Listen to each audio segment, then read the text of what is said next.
Hello everyone and welcome back into my kitchen. Come on, let's make this delicious recipe. Alright guys, so today I'm going to make an Indian sweet that we make back in the Caribbean.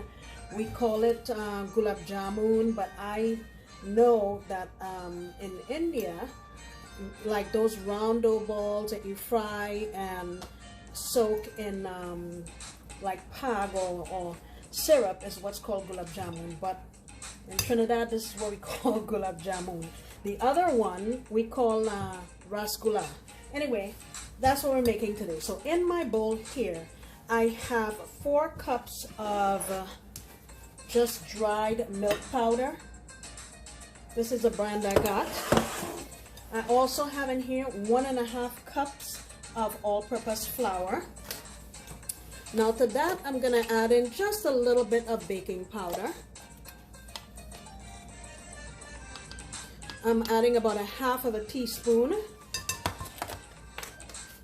And the next thing I'm going to add is some cardamom powder. Oh my gosh, I love the smell and the taste of this. I'm going to add 1 teaspoon. Now what I'm going to do is just take my gloved hand and get this all combined. Alright, so I have this all mixed up. The next thing I'm going to add is 1/4 cup. Actually, it's like 1/4 cup and 1 extra tablespoon. I just want to use it up because I have it. And in here, I have 1/4 cup of condensed milk and 1/4 cup of evaporated milk. So that makes 1 cup, and I'm just going to stir this together. Make sure it's nicely combined. And I'm going to work this butter into this mixture here, and then we'll come back and add our milk. Alright, so now I have this combined. I'm just going to go ahead and add my mixture here in little batches all around.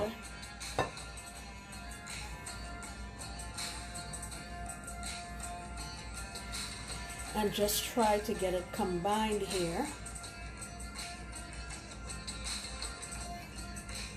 Now we're going to need more liquid, but I'll just keep adding some evaporated milk. I'm going to put 1/4 cup here just so you guys have a kind of guide. Let me see here. That is about 1/2 cup, it looks like. So there's about 1/2 cup that I added in here. I'll tell you how much is left. I don't think we'll use all of it. Just go around, look for dry patches, and get it mixed in. You don't want this to be too soft, but you also don't want it to be too dry. I'll show you what it's supposed to be looking like. Starting to want to hold together. Alrighty. Get a little more on this side here. Let's see.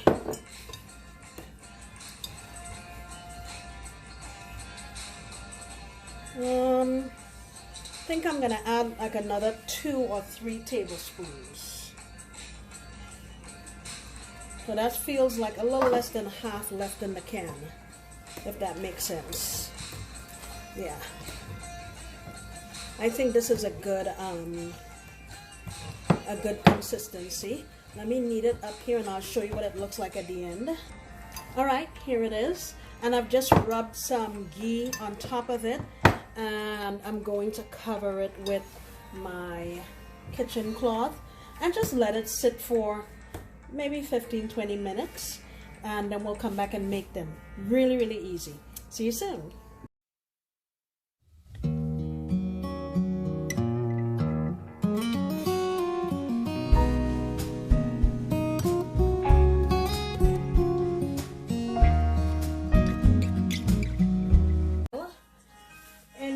In the meantime, here's what we have. I have 1 cup of white granulated sugar and half of a cup of brown sugar. I have 2, 4, 6, 7 cardamom pods and a hunk of ginger. That's gonna go in there.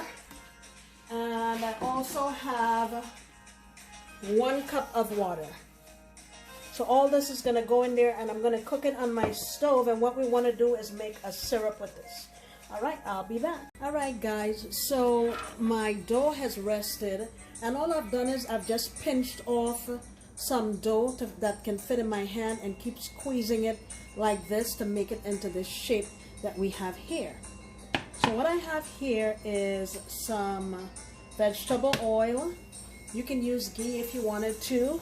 And I have a piece of ginger here that's gonna stay in here for the duration of us frying that. And you want to get a receptacle with some paper towels in there so you can drain your Gulab Jamun in there. And very simply, we're gonna go in with our Gulab Jamun. Now these need to fry low and slow because they're pretty fat, and you don't want the outside to be really brown and then the inside isn't cooked properly. You don't want raw Gulab Jamun. That is not a thing. All right, 3, 4, 5, 6, 7. Let me put 1 more. Squeeze it in here. All right, so I'm going to put my heat here on medium-low and let them cook low and slow. I'll tell you how long it took them to be all finished, but I just want to make sure that the inside is properly cooked. All right, see you soon.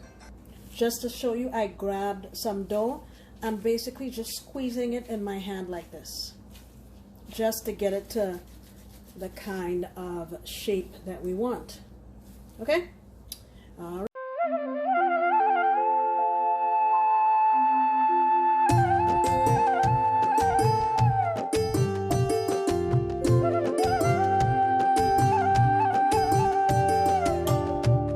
So these have been going here for about 15 minutes or so, and they kind of flipped themselves over from one side to the next, which was great. I came to flip them and they were already flipped. All right, so oh my gosh, it smells so good. I like to fry ginger in there. Sometimes I throw in some lychee pods too, but I didn't do that today. So yeah, very simply. Now we're gonna go back in with another batch. I'm gonna make my heat a little bit higher initially, just so that the temperature doesn't drop a whole lot.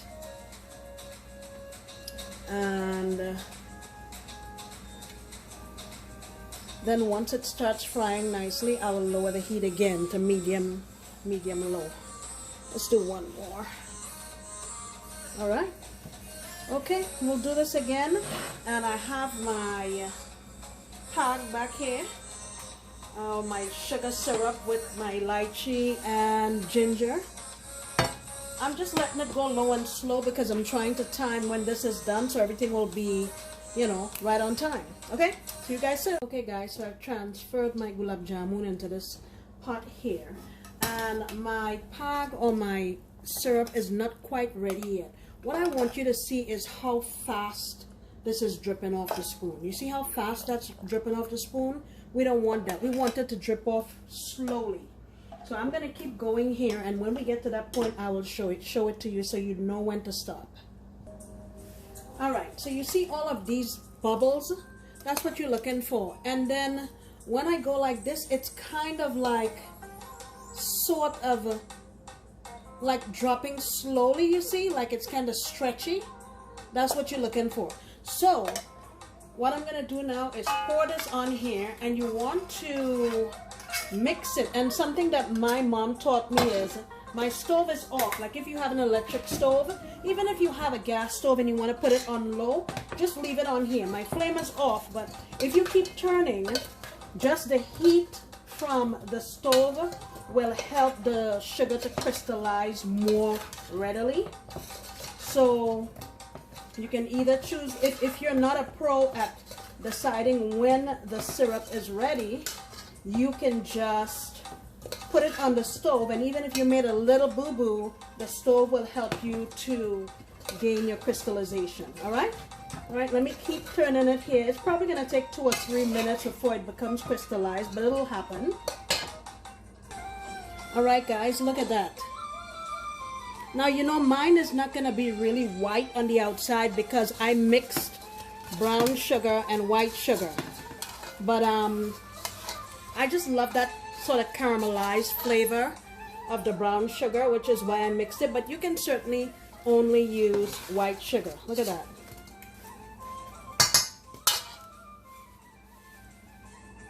Guys, I hope you try this for your family. And I wish you guys a wonderful Diwali season. And I would love to see you come on back next time. If you try this recipe, please leave me a comment down below so I know, and let me know how you like it. Thank you so much for coming back into my kitchen. I sincerely appreciate you. And I hope you come back next time when I promise to make another delicious recipe. Bye.